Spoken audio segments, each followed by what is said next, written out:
მნიშვნელოვანი ფაქტები, საზოგადოების ჩართულობა, ანალიზი, მთავარი თემები.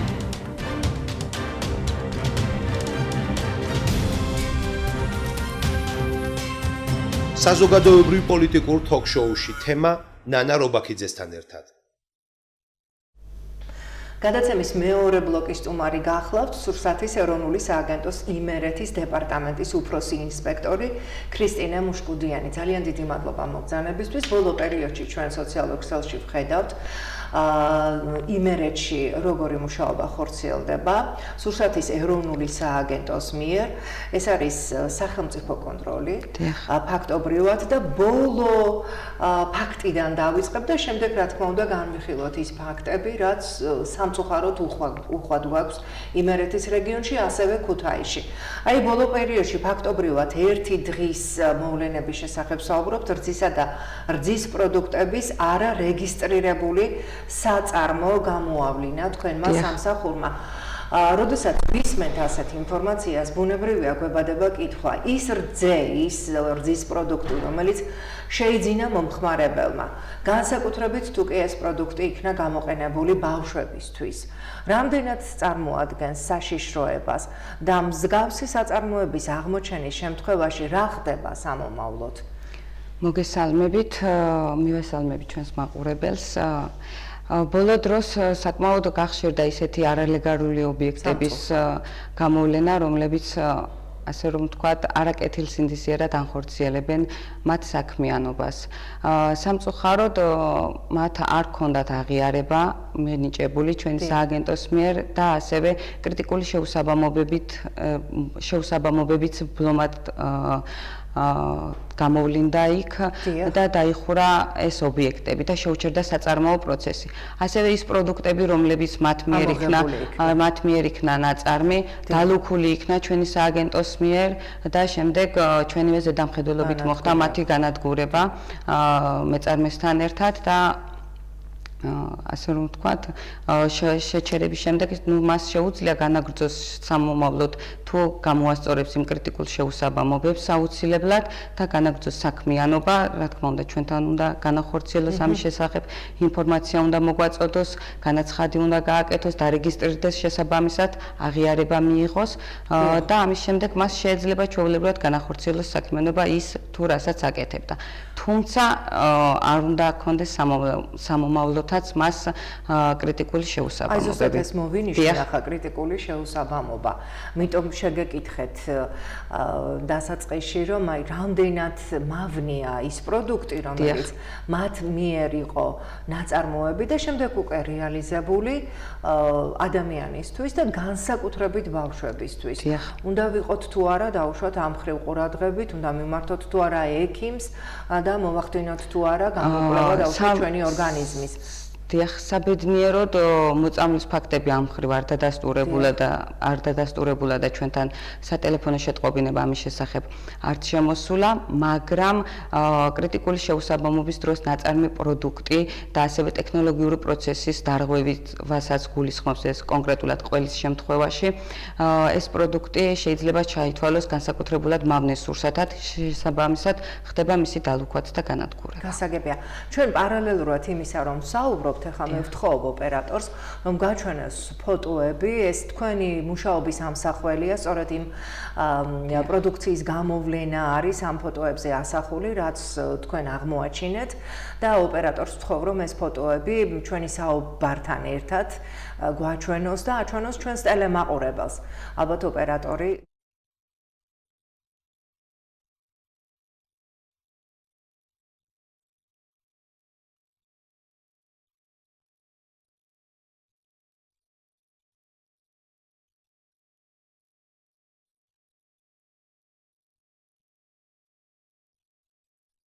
უკვე დალუქული სურსათი, რომელიც მავნედ შეიძლება ჩაითვალოს, ან ტექნოლოგიური პროცესი ამას გულისხმობს და შესაბამისად ილუქება შემდეგ სურსათი. ესეც არის არალეგალური სასაკლაოები, რომლებიც სხვადასხვა რაიონებში დაფიქსირდა ფერმერთან ახლოს. ესეც ფრინველის სასაკლაო. დიახ.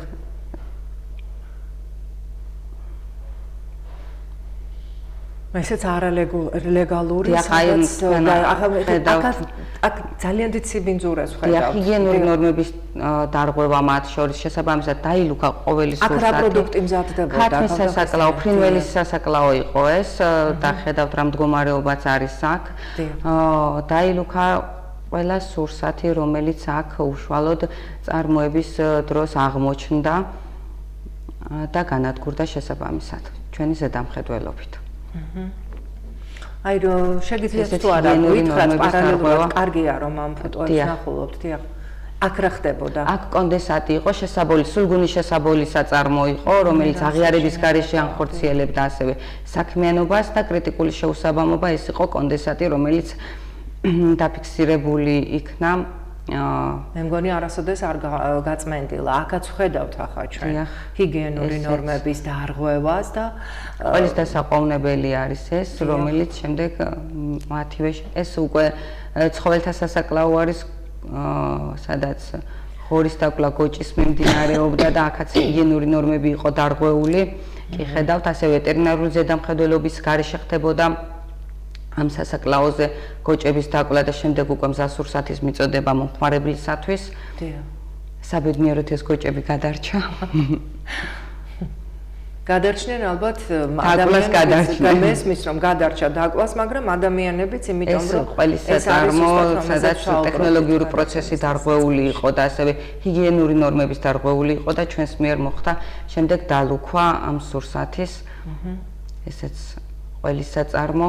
აქ ჰიგიენური ნორმები არ იყო დარღვეული, მინდა გითხრათ, აქ მხოლოდ აღიარების გარეშე ხდებოდა ფუნქციონირება, მათ შორის ტექნოლოგიური პროცესიც დაცული იყო, მაგრამ აღიარების გარეშე საქმიანობაც გულისხმობს ასევე ჩვენი კანონმდებლობის მიხედვით საქმიანობის შეჩერებას, გარკვეული სანქციების მიხედვით ხდება მისი დარეგულირება და ბიზნეს ოპერატორმა საბედნიეროდ შემდეგ მოგმართა და განახორციელა განცხადებით შემდეგ მოხდა ჩვენი ინსპექტირება და აღიარების მინიჭება.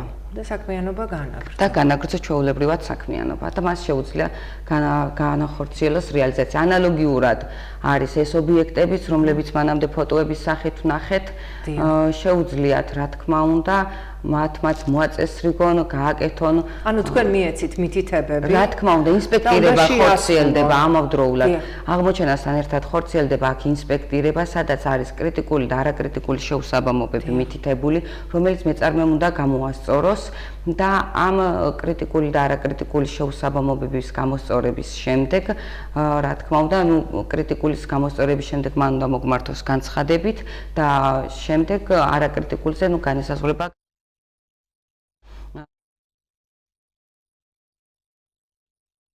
მას. გასაგებია. ძალიან ბევრი ფოტო ვნახეთ. გაბდან ქრისტინე, ძალიან ბევრი დარღვევა ვნახეთ. მესმის რომ რამდენიმე ობიექტი იყო, სადაც შესაძლებელია გაგრძელება ყოველგვარი დარღვევის გარეშე, უბრალოდ მათ არ ჰქონდათ დოკუმენტაცია მომზადებული, მოწესრიგებული და ამ ყველაფერს მოაწესრიგებენ, მაგრამ ზოგადად აი რითი ვიკვებებით, რა პროდუქტს ვიღებთ, ვის უნდა ვენდოთ, როდესაც თეთრი ყველი ამოდის ამ სიბინძურეში, ეჭვი არ გეპარება მაღაზიაში ყიდვის დრო. მაგრამ უკვე მიირთმევ ისეთ პროდუქტს, რომელიც შეიძლება საშიში იყოს ჯანმრთელობისთვის. და როგორ გამოვიცნოთ პროდუქტის აი გამოცნობა ძირითადად არის პრობლემა მსგავსი სახის, მაგრამ ეტიკეტირებული როდესაც არის პროდუქტი, მიკვლევადობა როდესაც არის დაცული მათ შორის, მასზე არის წარმოების თარიღი მითითებული და ვარგისიანობისვა და ასევე უნდა დავაკვირდეთ, შესაძლებელია იყოს სურსათი ძალიან კარგად მომზადებული, მაგრამ შენახვის პირობები იყოს უკვე სარეალიზაციო ობიექტზე დარღვეული და ამან გამოიწვიოს გარკვეული პრობლემები შემდეგ ჯანმრთელობის. რაც აქვს სურსათს მითითებული, რომ პირობითად უნახებოდეს 2-დან 6 გრადუსამდე, შესაძლოა ის სამაცივრო დანადგარში არ შეესაბამებოდეს კონკრეტულად ამ ტემპერატურას და ამან გამოიწვიოს შემდეგ თუნდაც ინტოქსიკაცია, მოწამვლა. იყო ასეთი ფაქტები. სამწუხაროდ ყოფილა მსგავსი სახის ფაქტები. სამაცივრეს გარდა ასევე გარე ტემპერატურაც, რომ ოთახის ტემპერატურა არ უნდა აღემატებოდეს. სამწუხაროდ მაღაზიაში, სასურსათო მაღაზიაში ხდება მსგავსი პრობლემა და ჩვენც ხედავთ მას როგორც მომხმარებლები, რომ ოთახის ტემპერატურაზე მაღალ ტემპერატურაზე აქვს ელემენტარული შოკოლადი, იქნება ეს სადაც ეტიკეტზე რაც არის დატანილი. არ არის სამაცივრო, ეს უკვე ოთახის ტემპერატურა არის და უკვე როდესაც შორდება 20-22 გრადუსს, ის უკვე აღარ ექვემდებარება იმ შენახვის პირობას, რომელიც თითოეულ პროდუქტს აქვს ეტიკეტზე დატანილი. გასაგებია, თქვენ ეტიკეტი ახსენეთ რამდენჯერმე და ეტიკეტირების გარეშე დაუშვათ არ უნდა შევიძინოთ პროდუქტი, მაგრამ ის პროდუქცია, რომელიც მზადდებოდა და ახლა ჩვენმა ტელემაყურებელმა ნახა ფოტოების მეშვეობით, რომელიც თქვენ გამოავლინეთ. ეს პროდუქტი იყიდება ბაზრობაზე დაუშვათ, იყიდება მაღაზიაში. ანუ მფლობელი, ეს იქნება ბაზრის ხელმძღვანელი, მაღაზიის მფლობელი თუ ცალკეული, არ ვიცი, რაღაც შენობის დაწესებულების და ასე შემდეგ, აძლევს უფლებას, როგორც თავის თავს, ასევე რეალიზატორს, რომ მსგავსი პროდუქტი შემოიტანოს, დადოს დახლზე და ყოველგვარი შემოწმების გარეშე თუ სად მზადდება ეს პროდუქტი და რას შეიცავს, მიაწოდოს მომხმარებელს. აი, როდემდე გაგრძელდება ეს პროცესი? გასაგებია, რომ მიზნად ისახავს გამოვლინებას, მაგრამ შემდეგი ნაბიჯები რა არის? შემდეგი ნაბიჯების ვიმედოვნებ, რომ ის ბიზნეს ოპერატორები, რომლებთანაც დაფიქსირდა მსგავსი სახის პრობლემები გამოსწორდებიან და პასუხისმგებლიანად მოეკიდებიან მათ მიერ ნაწარმ პროდუქტს და ასევე სარეალიზაციოთაც მათ მიერ ნაწარმი პროდუქტი, რომელიც იქნება განთავსებული, უკვე დაექვემდებარება ჩვენ კანონმდებლობის შესაბამისად, თუნდაც ეტიკეტირების წესის დაცვას, ასევე მიკვლევადობის დაცვას, ასევე ჰიგიენური მდგომარეობაც უნდა ქონდეს მათ შორის კეთილსაიმედო და კეთილსაიმედოდ უნდა იყოს ის მომზადებული და შესაბამისად ბაზარის დირექცია იქნება ის თუ ნებისმიერ სასურსათო მაღაზია, ასევე უნდა იყოს სავარაუდოდ მათ მიერ კეთილი ნება, რომ ორივე მეწარმე არის ჩვენთვის და ჩვენ ვართ მათი მაკონტროლებლები, კეთილსაიმედო პროდუქტი მიაწოდონ ასევე ჩვენს მოსახლეობას და ჩვენს. ეს როდესაც დაუშვათ ნებას ეხება საკითხი, მაგრამ თქვენ აღნიშნეთ, რომ იყო რამდენჯერმე მოწამვლის ფაქტები. აი ამ შემთხვევაში რა დაეკისრა დაუშვათ? შესაძლებელი არის, რა თქმა უნდა, არის გარკვეული შემდეგ ღონისძიებები, რომლებსაც ჩვენ ვახორციელებთ, ყოფილა მოწამვლის ფაქტები და ხდება შემდეგ ჩვენს მიერ მოკვლევა კონკრეტულად ამ პროდუქტის, თუ რამ შეიძლება გამოიწვიოს ეს ინტოქსიკაცია და მასში შემავალი ინგრედიენტების გამოკვლევა, ლაბორატორიული კვლევების ჩატარება, ასევე მეწარმეს ეკისრება შემდეგ დეზინფექციის ჩატარება, ლაბორატორიული კვლევების ჩატარება, პერსონალის ლაბორატორიული კვლევები, მათ შორის პასუხისმგებლობაც. შესაძლებელია უშუალოდ ინსპექტირების დროს, როდესაც ეს ყველაფერი დაევალება, დაფიქსირდეს კრიტიკული შეუსაბამობები, რომლებიც არ იყოს იმ დროს გამოსწორებადი და ამ კრიტიკული შეუსაბამობით მას შეუჩერდეს საქმიანობა. კარგით, ეს არის ერთ-ერთი დაუშვათ თქვენს მიერ გამოტანილი, ასე ვთქვათ, ვერდიქტი. კანონმდებლობა თავის საქმეს აკეთებს, მაგრამ კეთილინება ახსენეთ ასევე. თუმცა კიდევ ერთხელ ვიმეორებ და სიმართლე გითხრათ, აღშფოთებულიც ვარ იმით, რაც ვნახე და ჩემსავით ალბათ ძალიან ბევრი ტელემაყურებელი იქნება. თუ კი დაუშვათ, უფრო მკაცრი ზომები არ იქნა მიღებული, თქვენ როგორ გგონიათ? მეწარმეები ასეთ საქმიანობას თუ კი თქვენ ასეთი ლოიალურები იქნებით არ განაგრძობენ? არ იგულისხმება, ანუ მეწარმეს რომ ჩვენ სისხლის სამართლის საქმეს ვერ აღწრავთ ამ ხრივ, ჩვენ მხოლოდ ადმინისტრაციული სამართალდარღვევის ოქმის შედგენა შეგვიძლია, უშუალოდ შეიძლება ეს საქმე გადაეცეს და უშუალოდ სხვა ორგანოს და დაიგეცეს. რა თქმა უნდა, ნიმუშის აღების დროს ყოფილა შემთხვევები, როდესაც ცხენის ხორცი დაფიქსირებულა, რაც უკვე ფინანსური საქმეს გადაეცა და მათი მოკვლევის საქმეა იმ ფონზე, როდესაც მოწამვლაზე ვსაუბრობთ. მოწამვლით არ განისაზღვრებს უბრალოდ მონიტორინგის ფარგლებში, რომელსაც ჩვენ წლის განმავლობაში რამოდენიმეჯერ ვახორციელებთ ნიმუშების აღების მხრივ, ეს ხდება უშუალოდ იდენტიფიკაცია სურსათთან დაკავშირებით, ანუ დნმ-ის ანალიზთან დაკავშირებით, ცხენის ხორცი, ქათმის ხორცს ქათმის დნმ-თან დაკავშირებით ვიძენთ ნიმუშებს შესყიდვას ვანხორციელებთ და ლაბორატორიული კვლევის მიხედვით ხდება უშუალოდ უკვე მათ მიერ ნაწარმის სურსათის გადამოწმება და შემოწმება და ლაბორატორიულად დადასტურება. თუ დაყოფილა ესეთი შემთხვევებიც რომ ამოსულა ცხენის ხორცის შემთხვევები შემდეგ სისხლის სამართლის საქმეს აღზრულა და თქვენთვისაც ალბათ ცნობილია რამოდენიმე ხნის უკანაც იყო მსგავსი ფაქტები. კაპიტან კრისტინე, მომხმარებელი დარწმუნებული რომ იყოს, რომ პროდუქტი არის ვარგისიანი, როდესაც თანხას იხდის, შედის რომელიმე სუპერმარკეტი იქნება ეს თუ კერძო მაღაზია, დარწმუნებული რომ იყოს პროდუქტის ვარგისიანობაში, რა უნდა მოითხოვოს მომხმარებელმა? ეტიკეტზე დატანილი ინფორმაცია უნდა იყოს სრულფასოვნად მითითებული, ეს არის 301 დადგენილებაში მითითებული და ასევე ის ვარგისიანობის ვადაში უნდა ჯდებოდეს და რა თქმა უნდა ვარგისი უნდა იყოს, წარმოების თარიღი და ვარგისიანობის ვადა უნდა ემთხვეოდეს იმ პერიოდს, როდესაც ის ყიდულობს და არ უნდა იყოს გადაჭარბებული ან წინსწრებით, რა თქმა უნდა, დატანილი. გასაგებია, თქვენი შემდეგი ნაბიჯები რა არის? სამომავლოდ რას აპირებთ? გაგრძელდება თუ არა ინსპექტირება? გაგრძელდება თუ არა სახელმწიფო კონტროლი? და ალბათ თქვენ მოიცავთ არა მხოლოდ ქუთაისს, იმერეთის რეგიონს. იმერეთის მასშტაბით ხდება ჩვენი მონიტორინგის განხორციელება, ფოტომასალაზეცა იყო ასახული, რომ იყო ჭიათურის, თერჯოლის, ზესტაფონის, ასევე ქუთაისის ობიექტები, სადაც აღმოჩნდა ეს მავნის სურსათი და არ იყო დაცული იქ ჰიგიენური ნორმები და რა თქმა უნდა განახორციელებთ ყოველივე ამ პროცედურას როგორც გეგმურ ასევე არაგეგმურ შემთხვევაში და ამ მონიტორინგის ფარგლებში ვიმედოვნებ რომ აღარ იქნება მსგავსი ფაქტები, თუმცა შესაძლებელია იყოს. ამიტომ მოუწოდებ ჩვენს მოსახლეობას რომ სოფლის მეურნეობის სამინისტროს ცხელხაზე გარემოს დაცვისა და ცხელი ხაზის დასახელება შეგიძლიათ, იმიტომ რომ ეს არ არის რეკლამა. დიახ, გარემოს დაცვისა და სოფლის მეურნეობის ცხელი ხაზი არის 1501, სადაც შეუძლია მომხმარებელმა დააფიქსიროს მისი პრეტენზია ჰიგიენურ ნორმებთან დაკავშირებით იქნება ეს თუ მოწამვლასთან დაკავშირებით იქნება ან ვარგისიანობის ვადასთან დაკავშირებით და ჩვენ მყისიერ რეაგირებას ვანხორციელებთ ამასთან დაკავშირებით და რა თქმა უნდა დაინტერესებული პირი რომელიც განახორციელებს ზარს აუცილებლად ვაცნობებთ ჩვენს მიერ განხორციელებულ ღონისძიებას. ძალიან დიდი მადლობა კაპიტან კრისტინე. ვფიქრობ რომ თქვენ სამსახურზე ბევრი რამ არის დამოკიდებული.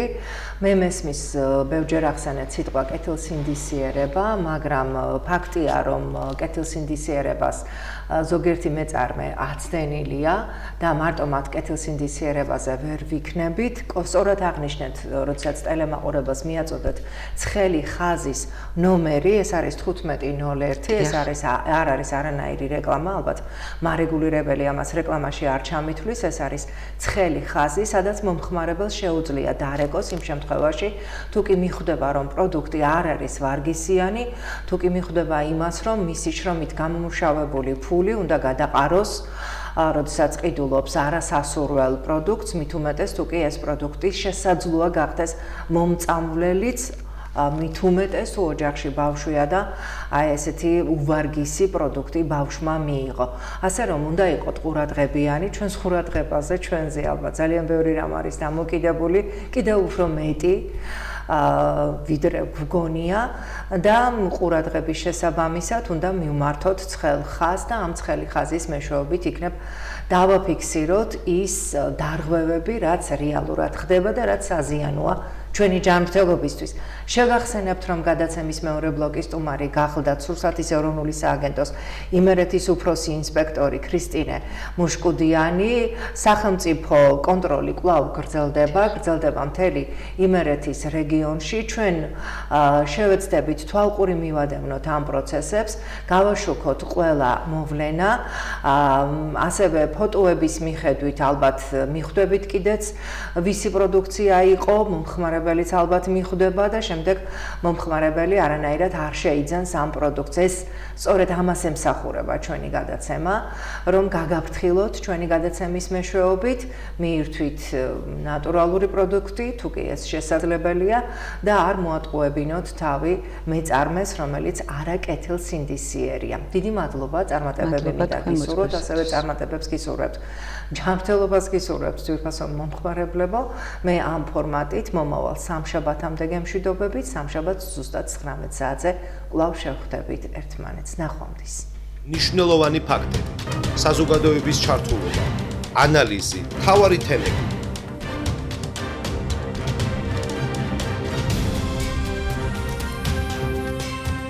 საზოგადოებრივ პოლიტიკურ თოქ-შოუში თემა